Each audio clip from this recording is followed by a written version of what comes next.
Saya itu pemuja Allah yang serius. Sama ya pemuja Allah, tapi kan kadang kurang alim. Saya ini pemuja Allah serius. Saya itu kalau ngaji, ya ngaji biasa belajar, itu sering nangis ya, nangis seneng. Misalnya saya baca tadi, Miftahul Jannah la ilaha illallah, lung kunci kok dikasihkan. Kita ini masuk neraka gak pantas, enggak bawa kuncinya kok masuk gitu. Harusnya kita ini masuk surga, kita kan pegang kunci surga, gak pegang kunci neraka. Maka aneh kalau kamu masuk neraka itu aneh. Coba kita pegang kunci surga apa kunci neraka? Tapi kadang teman saya suon rokok anu kunci ini. Karena tidak ada pintunya. Terus saya bilang, kamu kok tahu? Memangnya mau ke sana kata saya. Saya tidak punya rencana tahu neraka. Dan saya meskipun guyon itu serius. Bedanya orang alim sama ndak itu di situ. Kalau orang alim itu guyon itu masih benar, masih serius. Coba saya bacakan ayatnya. Ala inna auliya Allahi la khaufun alaihim wa lahum yahzanun. Terus lahumul busyra fil hayatid dunya fil akhirah. Artinya kalau mungkar nangkir dengan penampilan garang gitu, berarti ada ketakutan apa enggak? Ada. Padahal ciri utama walinya Allah tidak ada ketakutan. Makanya itu termasuk dalilnya Sayyid Muhammad. Tidak semua orang alami seperti itu, karena wali-wali itu la khaufun alaihim wa lahum yahzanun. Wah anak kiai temu karena kerja buat tidur wedek. Iku dreseke ora kok pertanyaan itu, nak konan santri piye? Lho isen wis kiai dihanjuti mau karena nakir. Malu gak kira-kira? Mesti plengaan konan santri piye? Nah jawabannya gampang karena pernah ngajar tauhid. Makanya Sayyidina Ali ini ceritanya ada di kitab Nurul Dholam, sama di kitab Nurul Dholam karangannya Syekh Nawawi Banten. Itu Sayyidina Ali itu ya, andai kan orang biasa mungkin ya agak-agak hasad, tapi ini wali gak boleh kamu katakan hasad. Dia itu mangkal sama Umar. Orang kok setiap orang pernah dibentak, apa dia berani bentak mungkar nakir? Penasaran dia. Bagaimana perangnya Umar itu berlanjut enggak gitu kira-kira. Akhirnya minta, ya Allah saya minta kasyaf. Ya karena yang minta Sayyidina Ali karena mau wajah dituruti sama kasyaf. Dilihat Sayyidina Umar pas meninggal itu. Jadi hasad itu ya kadang penting asal baik. Loh betul, bahasa Kanjeng Nabi kadang la hasada illa fisnaten. Itu Nabi membahasakan ya hasad. Gus Verson aja yang nafsirkan ghobtoh itu kan gaya-gayanan sebagai ulama. Aslinya Nabi ngendikannya itu la hasada illa fisnaten. Ulama yang ganti itu namanya ghobtoh. Wong Nabi sendiri nyebut hasad kok kamu tafsiri ghobtoh. Ya hasad ya hasad. Udah enggak usah ditawil-tawil pokoknya gitu. Kalau sama nggak percaya nggak apa-apa. Kok gitu aja kok repot. Karena sama nggak percaya kemungkinannya dua. Satu nggak ngerti. Dua sama-sama alim. Kan dari awal kalau sama-sama alim kan laisa li alimin ayuqallida aliman akhor. Kita nggak perlu saling mengikuti. Ngapain hasud? Biasa aja. Akhirnya Sayyidina Ali kasar. Pas Umar bangun, setelah mati kan bangun, setelah meninggal bangun. Mungkar nakir datang dengan perang yang sangat garang. Itu digambarkan Sayyidina Ali, matanya itu kalkidril ghali, kayak apa kendil yang apa menganga. Wah seru. Sayyidina Ali senang, paling takut ini Umar. Senangnya bukan main, wah ini mesti takut Umar. Biasa. Ternyata enggak, Umar malah bangkit. Woi mungkar nakir ya. Kamu tahu menghadapi siapa? Itu betul. Kamu itu menghadapi temannya ahabbal khalqi ilallah. Yang diandalkan temannya bukan dia. Kamu tahu yang kamu hadapi, saya ini teman kekasihnya Allah. Jadi boleh kamu mengandalkan Mbak Firjon. Tapi nanti resikonya mungkar nakir tanya, itu Firjon siapa? Wah itu masalah kan. Makanya syaratnya wali itu harus ma'rufun fis sama. Di langit sudah populer. Makanya dulu ada orang yang saking seninya Abdul Qadir ditanya apa saja jamnya Abdul Qadir Al-Jilani, itu aman karena beliau populer. Makanya program kita harus populer dulu di langit. Nah, itu nanti kalau dicatut oleh santri-santri nggak apa-apa. Kalau nggak populer nanti dicatat itu siapa? Masalah ya. Umar itu yang dibanggakan itu, kamu tahu saya siapa? Ya enggak tahu, saya ini temannya kekasihnya Allah. Temannya Muhammad, iya Muhammad Rasulullah. Wah mikir, waduh, repot. Loh di dunia aja gitu kan, temannya presiden, temannya panglima, apalagi ini temannya Sayyidul Awalin wal akhirin. Di dunia aja bilang temannya presiden, menteri, orang sudah takut, apalagi ini temannya Sayyidul Awalin yang mungkar nakir. Terus konfirmasi sama Allah, gimana ya Allah ini ngadepi. Sebetulnya yang diadalkan itu temannya, bukan dia. Wah, akhirnya sama Allah dibilang, ya bu, ya sama seorang seperti itu bu yang sopan. Terus semenjak itu mungkar nakir itu nggak selalu berpenampilan seperti itu sangat. Jadi semoga itu konsisten sampai nanti. Jadi kamu kalau ingin nggak takut mungkar nakir, jadi wali dulu. Karena syaratnya tadi hanya wali sing la khaufun alaihim wa lahum yahzanun lahumul busyra fil hayatid dunya fil akhirah. Jadi orang itu kalau ngaji itu harus khatam. Jangan semuanya kena pertanyaan. Dan kalau semuanya kena pertanyaan nanti repot. Kalau Nabi Muhammad ditanya waman Nabi juga. Nabimu siapa? Lu kan terus jadi aneh. Jadi makanya ketika Sayyid Muhammad semua ulama lah, nggak ada am kecuali ditaksis, kecuali sifatnya Allah. Misalnya bikulli syai'in alim ya benar-benar bikulli syai'in. Tapi kalau am semuanya pasti ada taksis, meskipun dalam muhawarah muhadasah biasa. Misalnya contoh gampang, istri kamu baru seneng kamu, mas nak pengen apa-apa aku lapor aku, gak apa-apa mas, mesti aku seneng sama lapor. Iku dia aku pengen wayo. Wah langsung jadi apa wae.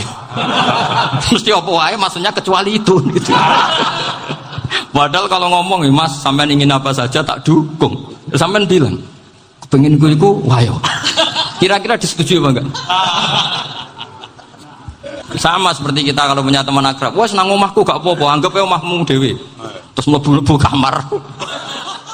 Jadi tidak ada am kecuali di ditafsir. Artinya kalau ada cerita bahwa orang mati pasti ngalami ditanya mungkar nakir, itu pasti ada am yang ditafsir. Itu pasti gak dialami para anbiya, para auliya. Karena ciri utama wali itu la khaufun alaihim walahum yahzanun. Kemudian saya yang mau cerita ya supaya sampean bisa menghadapi dunia global ini, tak bawa tafsir Munir termasuk tadi. Ini saya baca ini karangannya Syekh Nawawi karena tadi kata Mbah Firjon ngaji itu harus sama orang yang bersanad. Saya ini kalah sama beliau itu berkali-kali. Secara nasab saya harus manggil Mbah. Secara silsilah ilmu saya juga kalah lagi. Saya sering disowani sama cucu-cucu Syekhona Khalil. Kiai Siddiq itu termasuk murid dekat beliau Syekhona Khalil. Kalau itu berarti kan Gus Wirjon, Ahmad, terus Mbah Siddiq. Mbah Siddiq ngaji Syekhona Khalil. Syekhona Khalil itu pernah ngaji langsung sama Sayyid Zaini Tahlan. Berarti beliau dari Sayyid Zaini Tahlan itu baru generasi kelima. Sementara saya itu sudah ke-7 atau ke-6. Saya, Mbah Mun, Mbah Karim misalnya, Mbah Hashim, Mbah Mahfud Termas, Sayyid Abi Bakar Sato yang arangnya Anatul Talibin, baru Sayyid Zaini Tahlan. Berarti saya ke-7, kalah lagi. Tapi untuk jadi wali biasanya cepat saya. Karena syaratnya jadi mbah itu ngalah demi putu. Jadi kalau beliau ngotot, saya dulu Gusti, saya mbahnya. Wah itu mbah yang nggak baik. Pasti jatahnya dikasihkan apa? Cucunya dulu. Makanya Abdul Muthalib itu orang yang dapat wangsit, tapi yang jadi nabi itu cucunya. Jadi dalil saya banyak. Sebenarnya Abdul Muthalib itu sudah sering dapat wangsit. Karena saya bahasakan wahyu, nabi yang protes, enggak nabi kok dapat wah. Tapi sebetulnya Abdul Muthalib itu masyhur. Kalimat-kalimatnya menunjukkan bahwa beliau itu sudah dapat wahyu kalau nanti cucunya itu jadi apa? Nabi. Makanya senangnya bukan main Abdul Muthalib sama Rasulullah. Putu seneng, mbah seneng putu. Jadi mungkin, jadi sampean enggak usah protes loh. Yang jadi wali kok cucunya. Betul. Dulu Mbah Hamid Pasuruan itu kalau Mbah Ahmad Siddiq ke sana, Mbah Hamid Pasuruan kalau manggil Mbah Ahmad Siddiq itu paman. Tapi pamannya minta ijazah ke ponaan. Apa ya gara-gara itu memang. Kalau itu masih berlaku apa? Ngalah tadi. Kayaknya masih apa? Hawane masih. Karena melihat tren-tren langit masih gitu kayaknya masih. Masih itu. Ya. Tapi mbahnya tetap dapat jatah, tenang saja nanti. Tapi memang sebaiknya mbah itu legowo.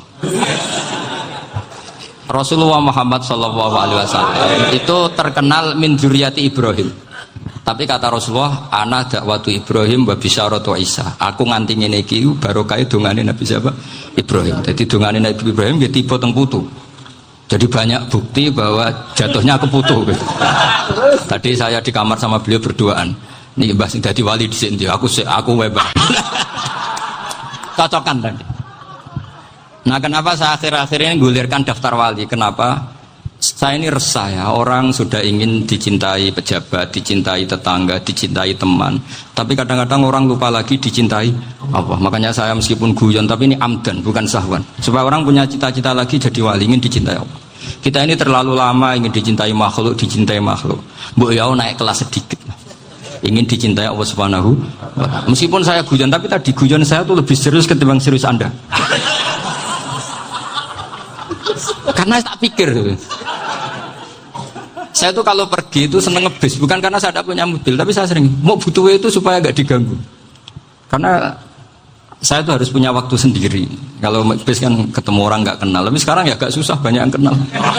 Dan susahnya lagi gak minta ijazah, minta foto.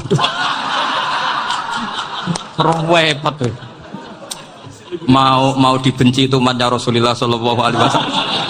Mau disetujui itu sanatnya mana? Kalau ketemu orang alim minta apa? Foto. Itu nggak ada sanatnya. Nggak tahu saya itu mazhab dari mana itu. Ya mazhab milenial yang jelas itu kan. Ini tak baca ya biar dapat. Karena ini kenangan saya sama Mbak Ahmad Siddiq. Saya masih ingat betul beliau ngisi kholnya Mbak Abdullah bin Umar, berarti abahnya Mbak Hamid. Karena mbah saya itu Fatimah binti Khalid bin Umar. Kalau Mbah Hamid itu Hamid bin Abdullah bin Umar. Itu saya masih ingat betul zaman itu Mbah Hamid siap khol di Lasem itu rawuh dan saya derek mbah saya karena masih misanan datang ke Lasem. Itu beliau pas itu ngisi sama Mbah Mun. Mbah Mun masih muda, Ki Ahmad Siddiq sepuh senior. Itu beliau cerita bahwa dulu ketika Indonesia dijajah Jepang itu para kiai mimpi dibacakan ayat Khulifatir Rum fi adnal ardi wa hum min ba'di walabihim salim. Terus ada kiai yang tanya, takwilannya gimana? Ya nanti Jepang pulang bukan karena kita yang mengalahkan, tapi Jepang ada yang mengalahkan sendiri meskipun tidak kita. Kayak dulu Faris tidak dikalahkan Islam tapi dikalahkan Romawi, tapi yang senang umat Islam. Wa yauma idzi yafrahul mu'min. Itu luar biasa ulama-ulama kita. Delalah kejadiannya Indonesia seperti itu. Yaitu kita tidak mengalahkan Jepang, tapi Jepang pulang sendiri karena dikalahkan apa? Sekutu. Ya ini saya baca. Ini tidak usah dicek bacanya benar apa enggak, sudah aman apa? Aman. Karena kalau saya salah itu ya sengaja. Artinya ya sengaja saja. Ya biasa maksudnya. Saya kemarin ngisi di Pondok Peloso, di Pondok Al Munawir Jogja. Salah itu ada dua, ada salah memang benar-benar salah, itu nggak apa-apa bisa dimakfu, karena mesti sangke wong goblok salah yang terus. Ada salah bawaan ilmu itu repot tuh dan ini. Karena misalnya kita yang biasa belajar qiraah safah wayah sibuhu, mesti diulang lagi wayah sabuhu. Karena qiraahnya Imam Asim itu hasibah yah sabu bifat hisin. Sementara kita kalau ngaji kitab kulino yah sibu. Sehingga kita yang biasa belajar safah itu kalau baca kitab itu kayak orang bingung. Kadang-kadang yang ngaji juga bingung. Gus Pak mau cok bulan pilih. Ya tepat-tepatan. Ada yang mengatakan Gus Pak bingung, ada yang mengatakan Gus Pak alim alamah. Ya tepat-tepatan nasib. Karena memang ya saf'ah memang seperti itu. Misalnya kufuan. Kufuan itu Imam Asim baca kufuan. Tapi beliau punya murid namanya Syu'bah. Itu kalau baca kuf'an. Makanya kita itu, ini kan khataman Quran ya. Jadi saya menyinggung sedikit tentang qiraah saf'ah. Tadi beliau juga sudah tak kasih kitab saya Hifdzuna Liyadal Mushaf. Sama tak ajari latihan saf'ah. Memang angel ya. Makanya yang nggak bisa itu wong pinter. Sudah tahu angel ya nggak usah diteruskan kan. Orang menghindari barang angel itu pinter apa goblok? Pinter. Berarti wong goblok pinter. Saya tuh makanya sama orang goblok tuh respect. Jadi orang alim tuh angel apa gampang? Angel. Menghindari barang angel pinter apa goblok? Loh, orang menghindari barang angel pinter apa goblok? Pinter. Berarti wong goblok pinter. Jadi saya sama orang-orang goblok itu respect. Sudah tahu jadi orang alim angel, ya barang angel ya harus dihindari. Makanya saya ini insya Allah umatnya Nabi yang termasuk yang terbaik. Amin. Karena mencintai umatnya Nabi termasuk yang goblok. Betul. Itu tidak gampang itu. Karena tadi sudah tahu ya. Seperti itu loh orang naik panjat pinang. Itu yang naik karena ingin hadiah. Yang nonton sudah tahu, wah licin kok dinaikin mau keplodok. Tapi orang sepakat yang nonton juga pinter karena sudah tahu ribet kok. Tuku yang pasar kena lah apa mana. Sama juga gitu. Ngalim tafsir angel, ngalim fikih angel. Ada karek ngaji ngerekam kan gampang. Itu pinter apa goblok? Pinter. Iya. Makanya kula niku mbok burohno ngono tok. Saya tadi dinasihati Mbak Virjon, muga-muga hati saya selamat. Saya itu meskipun kata orang banyak, muhibbin saya banyak, tapi saya insya Allah tidak riak. Saya itu pakai kitab namanya Tasbidul Fuad, itu karangannya Said Abdul Al-Haddad. Ketika beliau punya muhibbin banyak ditanya, bagaimana ya Habib Anda menjaga hati Anda? Jamnya Said Abdul Al-Haddad itu unik. Innama azzamu Allah. Mereka itu sebenarnya menghormati Allah, cuma butuh sarana, dan itu saya. Jadi saya tahu sampean semua itu mencintai Quran, mencintai sunnah Rasul, mencintai hadis-hadis Rasul. Cuma sampean kan karena nggak paham, terus manfaatkan saya. Jadi sebenarnya saya ini korban. Korban. Jadi saya mau riak gimana? Korban kok mau. Bangganya di mana tuh? Coba sampean misalnya ngaji tafsir, belajar sendiri kan susah. Terkitnya susah, maknanya susah, bahkan beli kitabnya kadang nggak kuat. Loh, untuk jadi alim tafsir itu kan harus beli kitab. Loh, saya sering belajar kitab itu jutaan. Tafsir Tobari, saya pernah beli kitab Fakhrur Razi itu berapa coba? 27 jilid. Karangannya Fakhrur, belum karangannya ulama modern, Imam Sa'rawi. Itu berapa jilid? Itu jutaan. Saya kemarin juga dihadiahi kitab Pak Quraish Shihab namanya Faidul Bari fi Syarhil Bukhari. Pak Quraish Shihab yang terkenal. Dia sering diskusi sama saya ngasih hadiah beliau ngasih hadiah saya. Oh itu harganya nggak kuat. Tidak kuat kadang di Indonesia nggak ada coba. Dan sama orang hebat menghindari kesulitan itu. Nah, kesulitan itu sebab ngaji ikut, kalau nggak paham dirukuk rekamannya sudah gitu. Pinter mana sama saya? Pinter sampean kan? Bikin sosis susah beli aja kok repot kan. Makanya nggak boleh orang bilang, wah itu goblok reso tafsir itu wong pinter. Makanya nanti kalau saya ketemu Nabi tidak termasuk orang yang mentahkir orang Islam.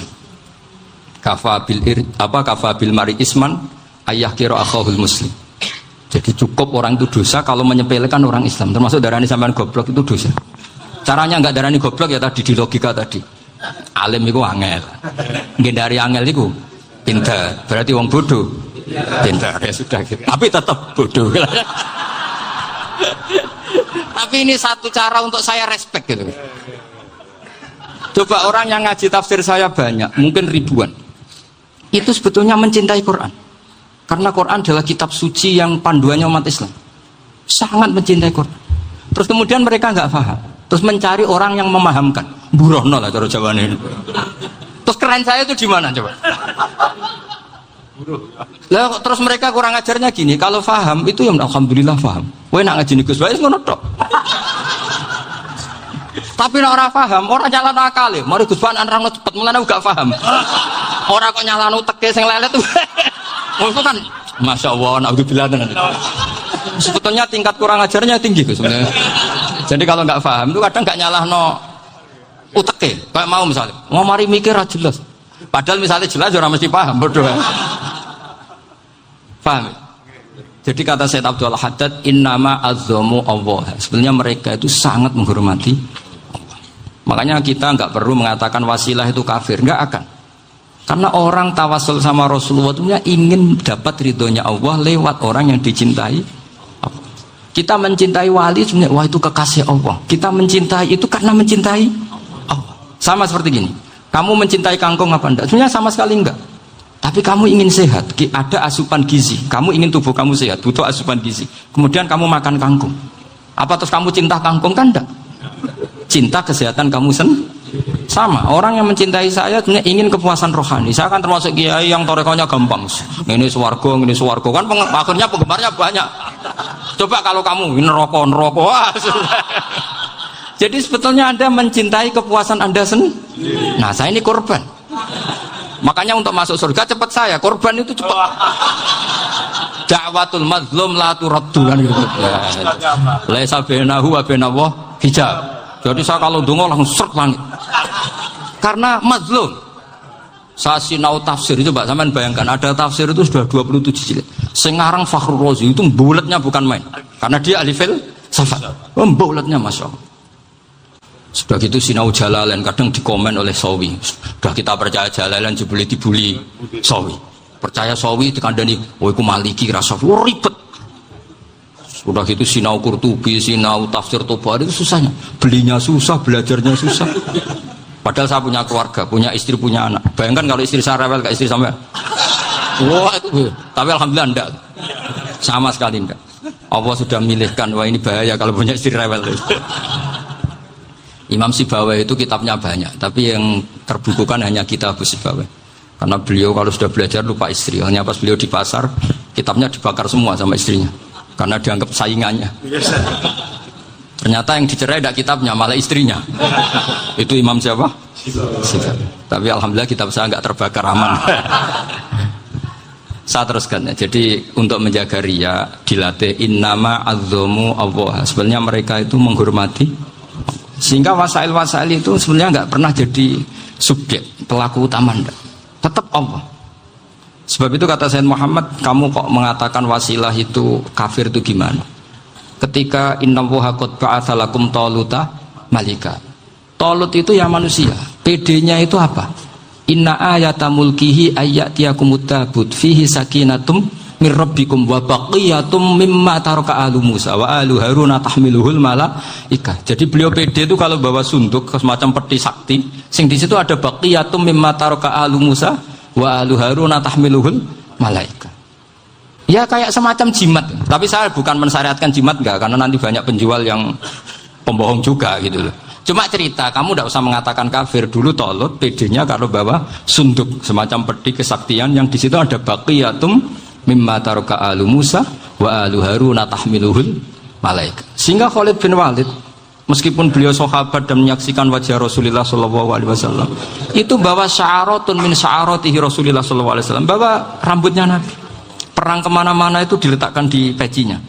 Nanti sama tanya lagi, masa pakai peci Khalid bin Walid itu? Wah panjang, sampai itu repot. Sampai tak warai ngaji usul fikih. Usul fikih itu kalau ngaji itu ada istilah tangkihul manat. Ini mestinya wilayah yang kita bisa berdebat sama Mbah Firjon. Dulu itu musuh saya karena saya makili Anwar, beliau makili Peloso. Tapi tahu-tahu kalah tua terus saya mengundurkan diri. Di fikih itu ada istilah, ada tangkihul manat, ada tahqiqul manat, ada tangkihul manat. Tangkih itu kira-kira gini, lafadz hadis itu dibuang sekian untuk tahu bahwa itu madarul hukmi. Misalnya gini, tak beri contoh paling gampang. Sama harus paham, kalau nggak paham nggak pinter-pinter. Ja'a a'rabiyun ila Rasulillah sallallahu alaihi wasallam. Ya karena ini menghormati Mbah Ahmad Siddiq, saya orang alim, jadi ngaji ini tetap ada suasana alim. Ya harus ada suasana alim, nggak perlu jadi orang alim tadi susah. Sudah ngindari susah itu pintar, sudah itu aja. Jadi orang alim susah, ngindari barang susah pintar. Berarti orang tidak alim pintar. Nah, meskipun tetap sudah itu pegangi sampai mati nanti. Lu jadi orang alim tuh repot. Itu kata Imam Ghazali, kalau orang alim kalau mau masuk surga itu sama Allah nggak boleh. Kif, kamu nggak boleh langsung masuk surga. Coba cari umat kamu, syafaati dulu. Lah saya takut nyari sampean tidak bisa kembali. Saya tidak punya rencana itu. Pokoknya mau masuk. Boleh sampean kuaduan. Aduan balik raroh dewa repot nanti saya. Berat jadi orang alim itu berat. Ya saya teruskan ya. Ada tangkihul manat. Ja'a a'rabiyun ila Rasulillah sallallahu alaihi wasallam. Faqala ahlaktu wa ma ahlakaka qal waqa'tu imraati fi nahari Ramadan. Ya sinan kita, saya ini rusak ya Rasulullah. Kenapa? Karena saya menjima istri saya fina hari Ramadan. Kata Nabi, kamu harus bayar kafarah. Kenapa Nabi kafarah? Puasa 2 bulan. Wong baru 1 hari aja terjadi gitu kok disuruh puasa 2 bulan. Ya tidak kuat ya Rasulullah. Baru berapa hari saya puasa aja kecelakaan seperti itu. Apalagi kalau sampai 2 bulan. Tidak ya Rasulullah. Ya sudah kalau gitu kamu pertama ngasih makan apa? Itqu raqabah kan, pertama merdekakan budak. Tapi kan sekarang nggak ada budak, makanya terus sekarang langsung puasa. Wah ini nggak bisa semua. Ya sudah ngasih makan orang 60. Kasihkan siapa ya Rasul? Ya orang fakir. Saya ini paling fakir. Di kampung saya ini orang paling fakir. Jadi mulai dulu orang fakir itu hubungan suami istri itu paling lancar. Mulai dulu. Makanya orang fakir itu anaknya banyak. Karena hiburannya hanya itu. Wong Ramadan aja. Coba mau ke ATM nggak punya uang, mau antri di bank nggak punya, mau apa coba? Itu mulai dulu. Ini sanatnya mutasil. Wah, akhirnya sudah sanksinya kan tadi ya idku raqabah atau puasa 2 bulan berturut-turut atau ngasih makan 60 orang miskin. Lalu kata ahli usul fikih, kata Arabi dibuang, nggak menjadi catatan hukum. Orang kota pun kalau melakukan itu juga kena sanksi yang sama. Imro'atau juga dibuang. Andai kan itu dilakukan untuk amatnya juga ketentuannya sama. Nah sekarang perdebatan antara Imam Syafi'i dan Imam Malik begini. Sekarang pertanyaan gini, jima istri itu hukumnya boleh apa haram? Boleh kan? Lalu kalau ada orang tanpa udzur kemudian makan siang-siang, cara Imam Malik hukumnya sama, harus kena sanksi yang sama. Karena sama-sama hadku hurmati Ramadan bighairi udzrin syar'iyyin. Sama-sama merusak hukum Ramadan tanpa udzur syar'. Lu jima itu tidak zina. Kan hukumnya jaiz. Nah, sekarang makan hukumnya jaiz, harusnya juga kena ketentuan yang sama. Cara pikirannya Imam Malik. Nah, alhamdulillah Imam Syafi'i gak setuju. Wah, cara setuju repot. Bahkan orang-orang Syafi'i sudah punya khilah, kalau gitu minum dulu. Iya, biar nggak kena. Iya, biar iftarnya pakai minum. Setelah minum baru jima kan. Ya. Ini sudah menyiapkan khilafnya. Ini khas Syafi'i ini, bongsong rekayasa hukum. Nanti bisa belajar jauh cara ngakali hukum. Makanya guyonan yang masyhur Gus Dur itu gitu. Ada seorang kiai atau Gus lah, ya punya salah, namanya manusia kan punya salah, entah cangkruk entah apa, pokoknya punya salah. Ada wartawan yang ngiranya semua kiai itu orang suci, sehingga tanya sama Gus Dur, Gus itu ada kiai kok ya pokoknya salah lah, tapi jangan bayangkan dosa besar, enggak, kecil-kecil aja. Itu gimana itu, padahal kiai kan orang suci. Jawabnya Gus Dur lucu, ya justru yang boleh salah itu para kiai, kalau kamu nggak boleh. Loh, kok bisa Gus? Karena mereka tahu caranya tobat. Repot. Kalau kamu nggak tahu caranya, sama pelanggaran hukum itu ya harus pakar-pakar hukum. Ya. Itu yang tahu caranya rekayasa. Kalau kamu ya kena pasal kan ya. Jadi kamu jangan niru saya. Saya ini punya sekian cara untuk nah, itu namanya khilah. Makanya kata Sayyid Muhammad, kamu tidak usah anti khilah. Karena Abu Hanifah itu membolehkan khilah, kitabul khiyal. Yang penting kamu soleh dulu. Setelah soleh nanti Allah maklumi. Soleh dulu, syaratnya soleh dulu. Kalau tidak soleh jangan. Contohnya gini, ada orang mau puasa lemes sekali, mau makan. Gampang. Kalau langsung makan kan kayak hadku hormati Ramadan biwari udrin syar'iyyin. Aku langsung mau jembera sowan Mbah Firjon. Sudah, status saya apa? Musafir. Nah, sudah, berangkat aja sampai Tuban makan. Nanti kalau nggak jadi ya nggak apa-apa, sudah mulai pergi sudah musafir. Saya tidak tahu nanti malaikat tertarik gebuki nggak tahu. Tapi itu ada khilahnya, asal soleh. Karena kata Sayyid Muhammad dan semua kitab mengatakan itu.